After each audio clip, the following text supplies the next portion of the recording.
રામ રામ ભાઈ. બોલો. હા રામ રામ. તમારું નામ? મુકેશભાઈ જેસાભાઈ, ગઢશિરોણિયા. ગામ ગઢશિરોણિયા, તાલુકો સાયલા, જિલ્લો સુરેન્દ્રનગર. જિલ્લો સુરેન્દ્રનગર. બરોબર. આપણે આ તમે એરડાનું બી કયું આવ્યું છે? જેકપોટ. જેકપોટ ભીષ્મા કંપનીનું. હા. અને તમે કયા એગ્રોથી લાયા હતા? સુદામડા માનદાતા. માનદાતા એગ્રો, રમેશભાઈ ઓલેથી. રમેશભાઈ ઓલેથી. બરોબર. અને કેટલા એરડા વાયા છે તમે? એરડા એક થેલી વાયા. એક થેલી. હા. તો તમે આમાં નકરા વાયા હતા કપામાં? કપામ વાયા હતા. કપામાં વાયા હતા. હા.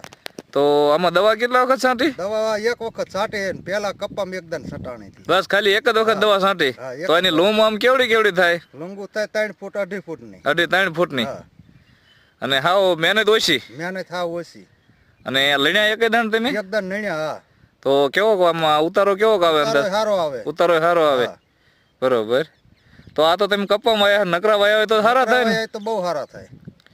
જોઈ જો આખી લૂમ એક જ ધારી.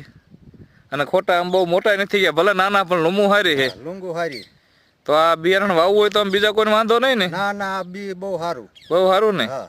બીજા ખેડૂત મિત્રોનું વાવવું હોય તો કઈ કઈ ને? હા, કઈ વાવજો એમ. તમને તો આ બિયારણથી સંતોષ ને? હા, સંતોષ.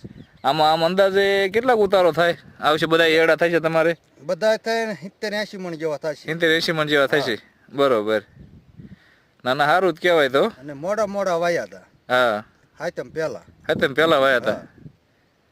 કઈ વાંધો નહીં. તમારે પોર એડા વાવવાના ને? હા, પોર આખામાં વાઈ દેવાના. આખામાં હાથ વાવવાના? હા, હાથ વાવવાના. ના કાંઈ વાંધો નહીં. બીજા ખેડૂત મિત્રોને ભલામણ કરજો. હા હા. ખૂબ ખૂબ આભાર. ધન્યવાદ.